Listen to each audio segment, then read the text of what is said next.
어디나 땅끝까지 주님만 의지하고 어두워서 못 보는 백성에게 복음의 빛비처럼 빛의 사자들이여 복음의 빛비처럼 어두운 세상 밝게 비춰라 빛의 사자들이여 주님 부탁하신 말 순종하여 이 진리 전파하라 산과 바다 건너가 힘을 다해 복음의 빛비처럼 빛의 사자들이여 복음의 빛비춰라 죄로 든 밤 밝게 비춰라 빛의 사자들이여 아멘. 감사드립니다. 이렇게 귀한 날 주셔서 우리 하나님의 은혜로 같이 예배를 드리며 또한 이렇게 말씀을 나눌 수 있도록 하나님께서 베풀어 주셔서 주여 감사드립니다. 우리 잠깐 기도하시고 시작하겠습니다. 하나님 아버지 감사드립니다. 아버지 하나님의 나라입니다. 아버지 하나님께서 주의 백성을 모으시고 또한 마지막 때를 준비해가는 귀한 아버지 주여 시점입니다. 이 마지막 때에 더더욱이나 주님의 마음에 합한 자들이 아버지 하나님의 마음을 흡족하게 해드리는 귀한 아버지 모임이 되도록 귀한 예배가 되도록 귀한 말씀 전파의 장이 되도록 주님 축복하여 주옵소서.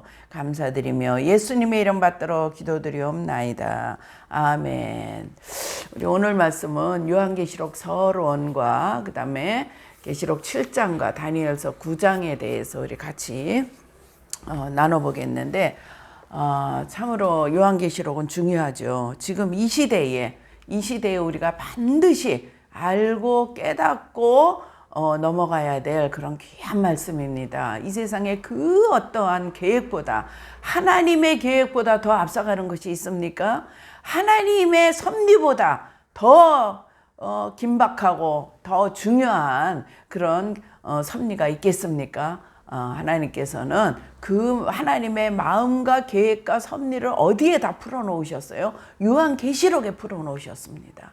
예, 그래서 이 시대의 모든 생명을 가진 목숨을 가진 모든 사람들은 다 요한계시록을 들어야 되고 알아야 되고 준비해야 될 줄로 믿습니다. 그래서 오늘 그 첫 번째 단계로 서론을 같이 나눠보기로 하겠습니다. 그래서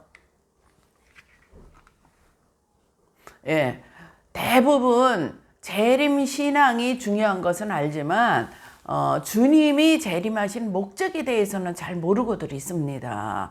그 첫 번째가 주님께서 재림하시는 목적이 바로 첫 번째가 익은 열매를 추수하시는 것이에요. 그렇다면 나 자신을 돌아볼 때 내가 지금 익은 열매가 됐는가, 열심을 다해서 최선을 다해서 살아가고는 있지만 과연 주님 보시기에 너는 익은 열매다, 너는 나의 신부감이다, 그럴 만한 자신이 있는 사람은 별로 없을 줄로 믿습니다. 그래서 주님께서 오시는 재림의 목적이 바로 익은 열매를 추수하시는 것이요, 두 번째가 뭐냐면 죄악 세상을 심판하러 오십니다. 우리 죄악 세상이 지금 어떻게 되어 있죠? 사람을 죽이고도 인명을 살상하고도 지금 특별히 우리 우크라이나죠? 그 우크라이나에 있는 그 많은 민간인들, 그 많은 어린이들 무자비하게 죽이고도 전혀 죄의식을 못 느끼는 그런 세상입니다. 이렇게 그런 죄의식조차도 못 느끼는 이 세상을 하나님께서는 반드시 심판할 날이 있는데 죄악 세상의 심판을 위해서 예수님께서 오신다. 그 다음에 천년왕국을 건설하시기 위해서 예수님께서 오십니다. 그래서 이 세 가지 목적을 가지고 예수님께서 지상 강림 하시는데 그 지상 강림 하시기 전에 바로 공중 강림을 하시죠. 예, 그래서 그 결과 신앙의 목표도 불분명하고 재림 신앙으로 무장하기 어렵고 마지막 때에 대한 바른 지식이 약하다는 것이에요. 뭐예요? 주님께서 재림하시는 목적을 모르니까. 주님께서 재림하시는 목적을 모르니까, 예, 우리가 어때요? 신앙생활의 목표도 불분명해요. 예, 그 다음에 재림 신앙으로 무장하기가 어려워요. 예, 그 다음에 왜 그러냐? 들은 말씀이 없으니까. 그 다음에 마지막 때에 대한 바른 지식이 약하다는 것입니다. 그래서 이는 순수한 성경적 종말론이 증거되지 못했기 때문에 잘못된 종말 신앙을 갖고 있다. 그래서 시한부 종말론에 빠져 있는다든지 아니면은 어떤 교주가 내가 재림주다 하니까 뭐예요? 익은 열매가 아직 익은 열매의 숫자가 아직 차지도 않았는데 그리고 그 주님의 재림하시는 목적을 모르다 보니까 이렇게 잘못된 종말관을 갖고 곁길로 가는 사람들이 많이 있죠. 예, 그래서 우리가 분명히 주님 재림하시는 목적을 알아야 되면, 그래서 그러므로 불건전한 종말 신앙과 불건전한 종말 신앙과 이단 종파들에 의해 많은 성도들이 피해를 입고 있다는 것이에요. 예, 그래서 우리 저기 언젠가 누구를 따라서 제가 이름은 잊어버렸습니다. 피지 섬으로 막 몇 년 전에 피지 섬으로 도망간 사람들을 볼 수가 있지요. 예, 이렇게 그러다 보면은 현 시대는 그렇지 않은데, 현재 상황은 그렇지 않은데 잘못된 종말관에 빠져 있다 보니까 그렇게 내 모든 것을 다 내던지고 막 그렇게 도망가고 피하고 막 이런 입장이 됩니다. 그래서 따라서 성경 66권의 결론인 요한계시록을 바르게 해석하기 위한 기초적 견해를 우리는 살펴보려고 합니다. 그래서 그것은 핵심 진리 입문서부터 마태복음 13장까지 그래서 비유 해설까지 체계적이며 종합적으로 깨달을 때 비로소 요한계시록을 풀 수 있는 뭐가 열려요? 눈이 열린다는 것입니다.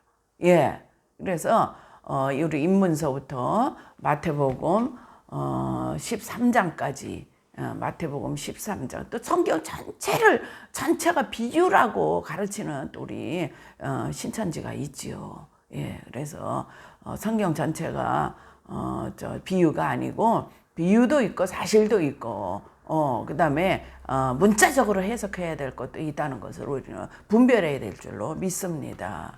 예, 그래서 요한계시록 강해를 위한 기초적 견해들을 우선 지금 알아보자면, 기본적 진리와 요한계시록의 관계가 있습니다.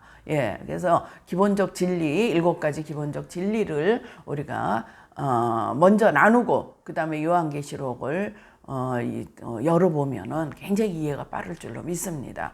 또 두 번째는 요한계시록의 목차에 대한 견해가 있고, 세 번째는 요한계시록에 나온 숫자에 대한 견해가 있습니다. 네 번째는 일곱 나팔, 일곱 대접에 대한 견해가 있어요. 예, 다섯 번째는 모형적 진리와 요한계시록과의 관계가 이제 나와 있는데 우리가 하나씩 짚어보면서 같이 자세히 나누는 시간을 갖겠습니다.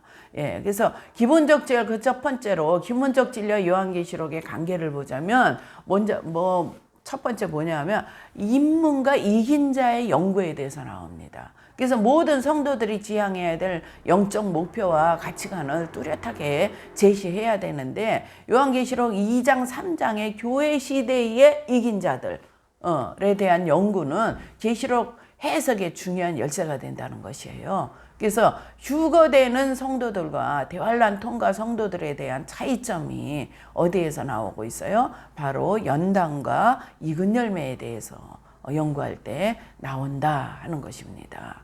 예, 그래서 그 다음에 이제 두 번째는 영계의 구조와 실상. 예, 계시록은 영계의 사건들과 다양한 영들의 활동에 대한 기초적 지식이 없으면 해석하기가 완벽하지가 않습니다. 예, 그래서 영계의 구조와 실상을 우리가 공부할 때, 그럴 때 계시록이 온전히 열린다 하는 것을 알 수가 있습니다. 왜 그럴까요? 예, 왜 그럴까요? 우리가 예수 그리스도의 신부가 되지 못한 사람들, 신부로서의 자격을 갖추지 뭐. 구원은 받았어요. 구원은 받아서 천국은 가지만 부끄러운 구원을 받은 사람과 사도 바울과 같이 충성을 다 예수님을 다메섹 도상에서 만날 때부터 시작해서 그다음에 순교 당할 때까지 그렇게 열심히 그렇게 충성하며 그렇게 나의 모든 것을 버리고 갔던 사람하고 같으면 되겠습니까?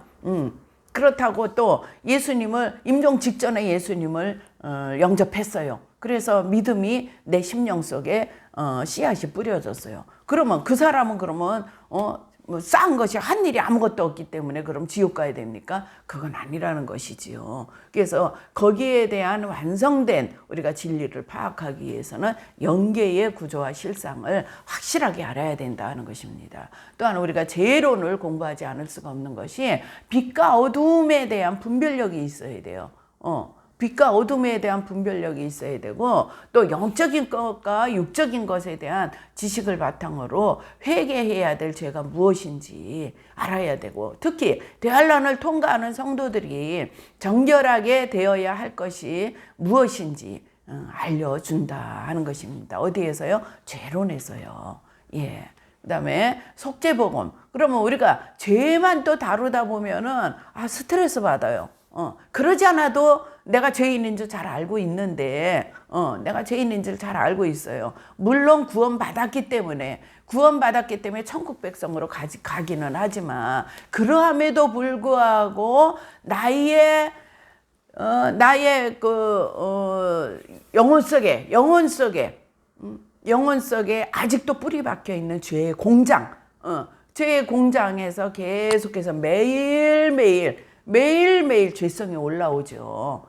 자존심을 누가 밟으면 가만히 있을 사람 얼마나 있겠어요. 예, 한 3번은 참는다 그래요. 3번은 참지만 그 이상은 못 참고 나도 참을 만큼 참았어. 그리고 같이 나의 이제 기본 성품이 올라오죠.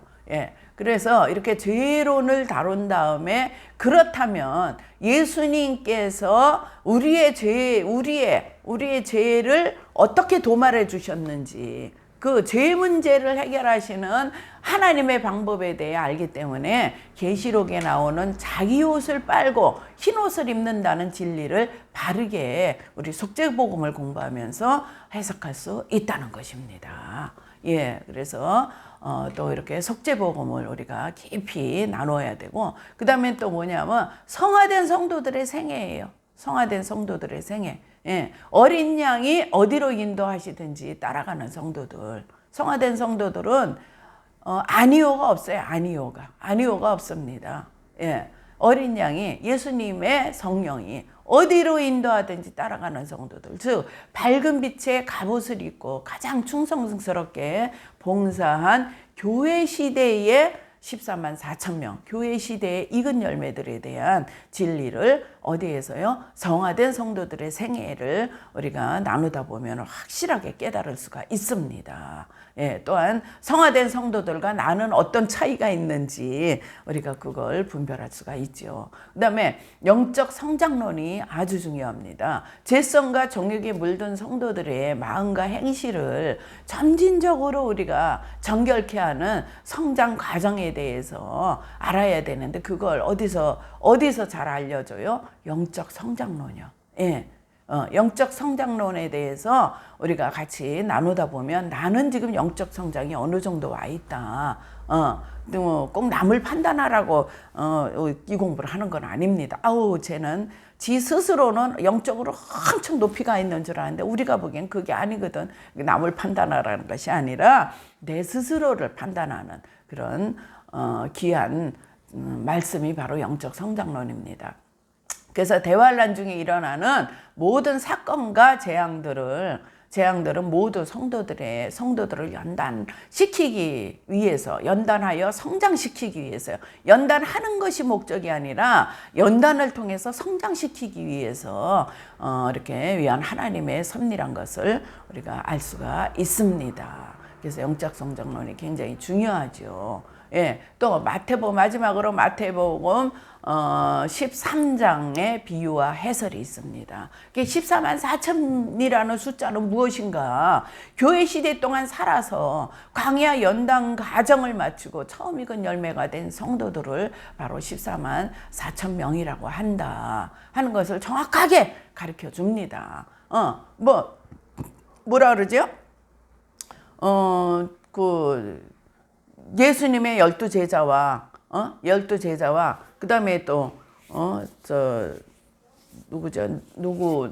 누구의 12명인가? 그걸 뭐 곱해가지고 14만 4천 명이라고, 14만 4천 명이라고 그렇게 얘기하는 것은 너무나 억지 해석이다 하는 것을 우리가 마태복음 13장 비유 해설에서 보면 깨달을 수가 있습니다. 또한 666은 무엇인가? 영적으로 높이 성장하다가 타락하여 마귀가 합일된 가라지들, 또 대환란 때 적그리스도의 앞잡이 노릇을 하는 음녀들인 것을 이제 666에 대해서 나누다 보면 깨닫게 됩니다. 이와 같은 기본적 진리를 바르게 알아야 계시록을 제대로 해석할 수 있다는 것입니다. 그래서 계시록은 마지막 때를 사는 성도들에게 지혜와 위로와 소망과 용기를 주시는 하나님의 계시이다.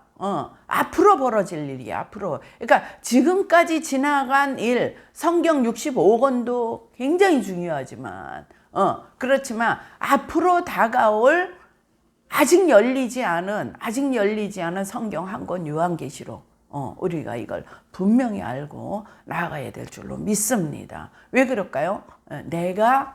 내가 앞으로 겪어내야 될, 내가 앞으로 당해야 될, 내가 앞으로 살아내야 될 과정이 아직 남아있기 때문에 그렇습니다.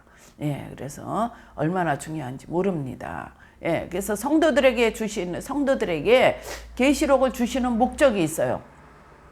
예, 성도들에게 계시록을 주시는 목적은 뭐냐면 성도들이 영적 성장을 위해서 전심전력으로 전력을 다해서 달려가도록 촉구하시기 위해서 이렇게 계시록을 주신 목적이 있다. 또 특히 대환란을 통과하는 성도들에게 승리할 수 있는 비결을 가르쳐 주시기 위해서 요한계시록을 기록해 놓으셨고, 또 때와 기한이 차니까 우리 누구 있죠? 예, 루터 시대만 해도 요한계시록이 열리질 않았어요. 열리질 않았는데 이제 요한계시록이 얼마 전서부터 한 100년 전서부터 열리기 시작했나요? 예. 한 100년 전서부터 열리기 시작해서 이제 본격적으로 열리면서 이제 요한계시록 시대를 맞이해야 될 우리의 사명이 있다 하는 것입니다. 예, 그래서 그러면 여기서 대환란을 통과하는 성도들이 나는 예수 믿기 때문에 결코 대환란에 들어가지 않아. 성경 말씀에 그렇게 써놓았습니까? 예, 아니죠.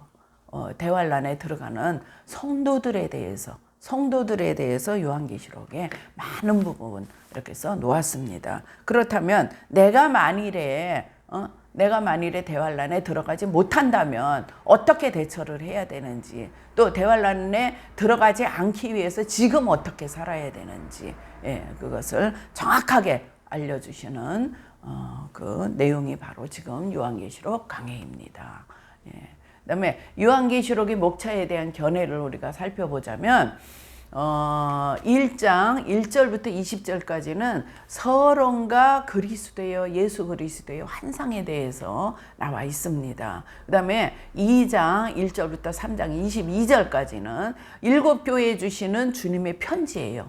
예, 아주 중요합니다. 여기에 익은 열매들에게 주시는 상급이 여기 적혀 있죠. 그래서 7교회에 주신 주님의 편지가 2장 3장에 나와 있고, 또 4장에는 천상낙원 본부의 그 상황과 배경에 대해서 정확하게 쓰여 있습니다. 또 5장에서 7장, 그 다음에 8장 6절까지는 대환란 준비 과정이에요. 대환란 준비 과정과 보충 계시가 있습니다. 또 8장 7절에서 12장 17절까지는 전 3년 반 환란과 보충 계시가 잘 그려져 있고, 그다음에 13장에서 19장까지 13장 1절부터 19장 21절까지는 후 3년 반 환란과 보충 계시가 잘 적혀져 있습니다. 또 20장 1절에서 10절까지는 천년왕국, 또 20장 11절에서 15절까지는 백보자 심판, 백보자 심판에 대해서 5절 이렇게 적혀 있습니다. 또 신천지에 대해서, 신천 신지죠. 여기 이만희 신천지가 아닙니다. 신천지에 대해서는 21장 1절부터 22장 5절까지 잘 기록되어 있습니다. 또한 22장 6절부터 21장 6절부터 22장까지는 이제 마지막, 22장 6절부터 21절까지는 마지막 경고가 잘 기록되어 있습니다. 우리가 시대적 순서와 질서대로 이제 요한계시록은 시대적 순서와 질서대로 진행되어집니다. 그래서 4장은 집행본부가, 천상낙원의 집행본부가 그려져 있고, 그 다음에 5장에는 임봉한 책을 받으시는 예수님이에요. 예수님. 우리 사도 요한이 울었잖아요.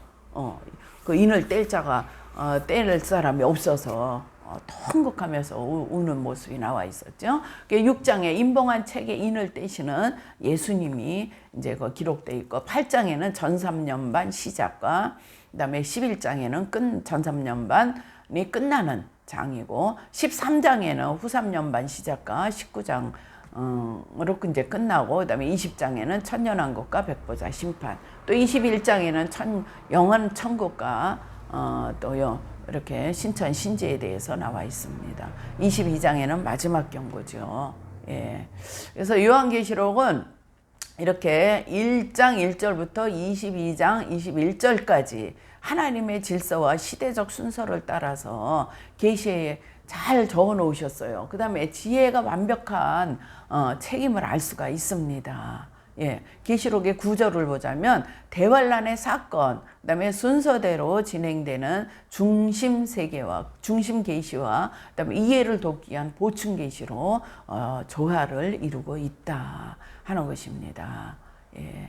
그래서 요한계시록에 나온 숫자에 대한 견해를 우리가 한번 살펴보겠습니다. 요한계시록에는 숫자에 대한 많은 말씀이 있습니다. 7영, 7교회, 7금 촛대, 7뿔, 7눈, 7별, 만만이요 천천이라, 24보좌, 24장로, 4생물, 1데나리온, 밀 1대박, 보리 석대, 또 4분의 1의 권세, 4천사, 땅 4모퉁이, 그 다음에 14만 4천, 그 다음에 12,000, 또 7나팔, 땅의 3분의 1, 강들의 3분의 1, 바다의 3분의 1, 피조물들의 3분의 1, 배들의 3분의 1, 낮의 3분의 1, 해, 달, 별들의 3분의 1, 그 다음에 세 천사, 아주 세 천사의 경고가 또 아주 중요합니다. 여기서 이단이 아주 나왔잖아요. 그래서 첫째에서 일곱 번째 천사, 그 다음에 셋째 화, 그 다음에 5달 황충제한 금단 넷불,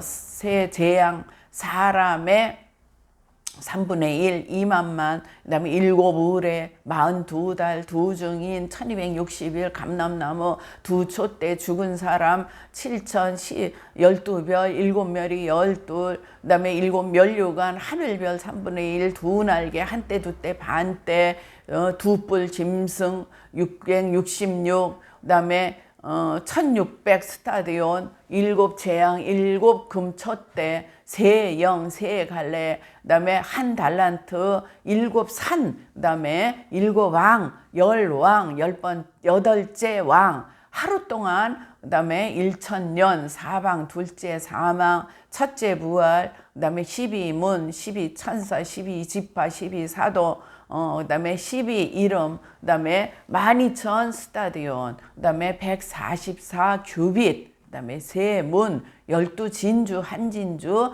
그 다음에 12기초석, 12가지 실과 등 이렇게 계시록의 숫자에 대한 말씀이 많이 있어요. 이거 다들 이해한다고 생각하십니까? 예. 알고는 있는데 그게 또 정확하지 않을 수가 있어요. 그래서 우리가 이 시간에는 이 숫자에 대한 정확한 개념과 그다음에 근거를 우리가 찾아보는 시간을 가질 것입니다. 그다음에 성경적 근거가 확실하지 않으면 뭐라고요? 실제 수라는 거예요. 그걸 억지로 비유로 해석을 해갖고 비유로 풀어가지고 아주 성경을 엉망진창으로 뒤죽박죽 해놓는 그런 그러면 되지 않습니다. 예. 그다음에 오늘날 대부분의 성경 해석자들이 계시록의 숫자를 잘못 해석하여서 그릇된 견해들이 많이 나와 종말론이 혼잡해졌습니다. 예, 잘못된 숫자 해석의 예를 들어보자면은 뭐냐면 그 14만 4천은 12 곱하기 12 곱하기 1000 예. 그래가지고 구원받은 모든 성도들의 상징수로 이렇게 해석을 합니다. 또 12는 교회의 수라고 그러고 7은 완전수라고 그러고 7 영은 성령이라고 그러고 그래서 7 머리 10뿔 짐승은 적그리스도다. 이렇게 일관성 없이 그렇게 따진다면은 여기서 12이 교회의 수고 7이 완전수라고 하면은 또 7 영이 성령이라고 하면 거기에 고정되게 못을 박아 버리면 그러면 7머리 10뿔 짐승이 왜 적그리스도가 되겠습니까? 여기 7이라는 숫자가 완전수이면서 성령인데 그죠? 완전한 성령께서 적그리스도가 될 리가 없잖아요. 그래서 일관성이 없다. 우리가 정확하게 해석해야 될 줄로 믿습니다. 이런 식의 성경적 근거가 없는 무리한 해석을 해서는 안 된다 하는 것이에요. 그러나 근거가 있으면 상징으로 해석하라는 거예요. 왜 그러냐면 계시록 12장 14절에 한때 두때 반때 이 상징수로 해석할 수 있는 성경적 근거가 있다는 것이에요. 다니엘서 11장 13절에 보면 한때를 한 해라 그랬습니다. 예, 한때를 한 해라 그랬는데 우리가 여기서 한번 다니엘서 11장 13절을 읽어보겠습니다. 북방왕은 돌아가서 다시 대군을 전보다 더 많이 준비하였다가 몇 대요? 몇 대 곧 몇 해 후에 대군과 많은 물건을 거느리고 오너라. 정확하게 다니엘서 11장 13절에 말씀해 놓으셨잖아요. 그래서 몇 때는 곧 몇 해라. 이렇게 성경적 근거가 있을 때는 그걸 상징으로 해석을 해야 된다 하는 것입니다. 예, 그래서 한때, 두때, 반때는 바로 3년 반을 상징하는 수다. 이와 같이 상징적 해석의 성경적 근거가 확실하지 않으면 계시록의 모든 숫자는 어떻게 해야 돼요? 실제 수로 해석해야 된다 하는 것입니다. 그래서 7인 7나팔 7대접에 대한 견해가 이렇게 7인이 뭐예요? 준비돼요. 이제 그 대환란 들어가기 전에 7인이 준비가 되고 7 나팔 재앙이 이제 집행 과정인데 이렇게 집행 과정이 7인이 떼지고 나서 7 나팔 재앙이 집행하고 그다음에 마지막 후 3년 반 마지막 7 나팔 재앙의 마지막 부분에서 7 대접 재앙이 부속으로 딸리면서 아주 더 큰 아주 완전한 재앙이죠. 완전한 재앙이 이제 저렇게 대접 재앙이 이제 쏟아진다 하는 것을 볼 수가 있습니다. 이렇게 해석할 수 있는 성경적 근거는 그럼 무엇인가? 계시록 6장 1절에서 8절에 비서관인 네 생물을 통해서 7인을 떼시는 분은 바로 누구예요? 어린 양이시다. 그래서 일꾼인 천사들은 등장하지 않고 있다는 것이에요. 또 8장 7절에서 11장까지 보면 천사들이 7 나팔을 불고 있다는 것이에요.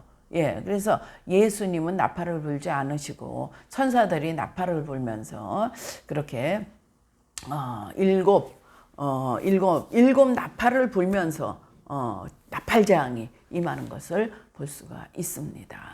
예, 천국은 월권하지 않고 직책과 권한을 철저히 지키기 때문에 완전한 질서가 이루어지는 곳입니다. 그건 뭐예요? 주인과 종이 있다고 하면 예수님께서 내 생물의 도움을 받으시면서 7인을 떼시는 과정은 무슨 과정이에요? 대환란의 재료를 준비하는 과정이에요. 또 7나팔을 부는 과정은 무슨 과정이냐? 주님께서 준비해 주신 재료들을 가지고 일꾼인 천사들이 대환란을 집행하는 과정이라는 것입니다. 예. 그래서 요한계시록은 철저히 질서정연하고 확실하게 이렇게 하나님께서 기록해 놓으셨다. 그 다음에 내 생물과 천사들의 관계는 15장 7절에 내 생물이 하나님의 진노를 담은 7군대접을 천사들에게 주어서 재앙을 준비하는데 아직 쏟아지지 않고 있어요. 아직 쏟아지지 않고 있어요. 16장에 보면 일꾼인 천사들이 7대접 재앙을 어떻게 해요? 땅에 소돔에 바로 집행 과정이 진행되고 있다는 것입니다.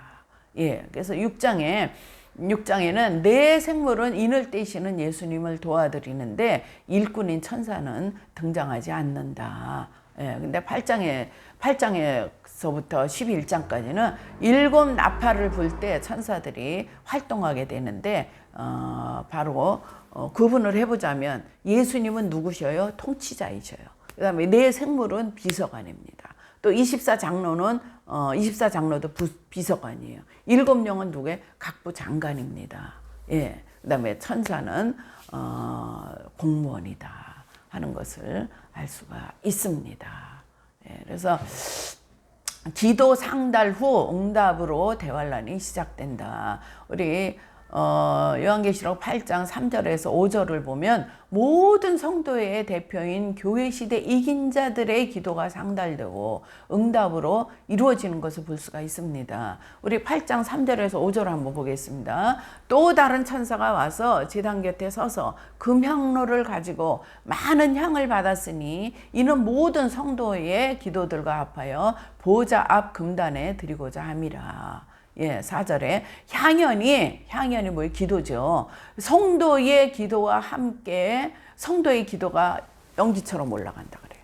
천사의 손으로부터 하나님 앞으로 올라가는지라 천사가 향로를 가지고 단위에 불을 담아다가 땅에 쏟음에 내성과 음성과 번개와 지진이 나더라. 예, 그래서 우리가 요한계시록 8장 3절에서 5절을 보면 성도들의 기도, 그 중에서도 누구의 기도? 익은 열매들의 기도, 익은 열매들, 이긴 자들의 기도를 예수님의 신부들의 기도를 받으시고 하나님께서 대환란을 집행하신다 하는 것입니다. 이 나라가 지금 거의 정상으로 돼가고 있죠. 거의 정상으로 돼가고 있는데 정말 이 나라가 공산 사회주의로 흘러갈까봐 얼마나 많은 사람들이, 얼마나 많은 기도자들이 기도를 했습니까? 그 기도의 양이 찼기 때문에 하나님께서 지금 이 나라를 다시 한번 들어서 복음 한국으로, 선교 한국으로 다시 세워 나가시는 것입니다. 예, 그렇게 희생적인 기도와 희생적인 하나님을 향한 불타는 그 충성이 있어야 하나님께서도 일을 하신다 하는 것을 알 때 우리가 늘 자나깨나 무시로 기도하는 귀한 우리 성도님들이 되어야 될 줄로 믿습니다. 예, 그래서 이 세상에 있는 죄와 불행을 모두 제거해 이분들의 기도, 우리의 기도도 우리가 무슨 기도를 자식을 위해서 기도를 하든 교회를 위해서 기도를 하든 나라를 위해서 기도를 하든 그 기도는 무슨 기도예요? 첫 번째는 죄와 불행을 모두 제거해 주시옵소서 하는 기도예요. 그 다음에 두 번째는 뭐냐면 이 세상에 의와 행복이 충만하게 하여 주시옵소서. 모든 기도는 그 두 단어로 함축됩니다. 예, 그래서 모든 죄와 불행을 제거해 주시고 그 다음에 이 세상에 하나님의 의와 행복이 충만한 나라가 되게 하여 주옵소서 하는 내용으로 함축되는데 지금 그렇게 가고 있습니다. 그래서 그 모든 죄와 불행을 제거해 주시옵소서 하는 기도의 응답으로 뭐가 오죠? 대환란이 와요. 대환란. 예. 그다음에 두 번째, 이 세상의 의와 행복이 충만하게 하여 주시옵소서 하는 기도의 응답으로 뭐가 옵니까? 천년왕국이 온다는 것이에요. 그래서 따라서 성도들의 기도, 즉 이긴 자들의 기도가 상달되는 때는 대환란 시작되기 직전이다. 예. 그래서 성도들의 기도와 그다음에 신부들의 기도가 굉장히 중요합니다. 예. 그래서 성도들의 기도가 상달되는 사건은 요한계시록 8장 4절에 나오는 그 기도가 상달된 후에 계시록 8장 7절부터 일곱 재앙, 일곱 나팔 재앙, 즉 대환란이 시작되고 있고, 만약 첫째 인을 떼실 때부터 대환란이 시작됐다면 첫째 인을 떼기 직전에 기도 상달에 대한 말씀이 있어야 돼요. 근데 인 떼는 과정에서는 기도 상달에 대한 말씀이 없어요. 그래서 지금 인 떼는 과정인지 아닌지는 잘 모르겠지만 인 떼는 과정에서는 기도의 양이 차고 기도 상달에 대한 그런 말씀이 성경책에 쓰여 있지 않다. 그래서 일곱 인을 떼시는 것은 대환란 준비 과정이고 일곱 나팔을 부는 것은 대환란 집행 과정이다 하는 것을 이 땅에 살고 있는 모두는 알아야 돼요. 모두는 다 상식적으로 알아야 될 줄로 믿습니다. 예. 그래서 우리 모형적 진리와 계시록과의 관계는 우리가 다음번에 또 2차 순서로 나누겠습니다. 감사합니다. 하나님 아버지 감사드립니다. 부족하고 부족한 아버지 딸이 아버지 하나님의 말씀을 전하고자 섰습니다. 주님 긍휼히 여겨 주시옵소서. 불쌍히 여겨 주시옵소서. 아버지 하나님의 그 섭리와 계획이 모든 아버지 전 인류가 깨닫고 준비하고 나아가는데 재림다망의 신앙을 가질 수 있도록 역사하여 주옵소서. 예수님의 이름 받도록 기도드리옵나이다. 아멘.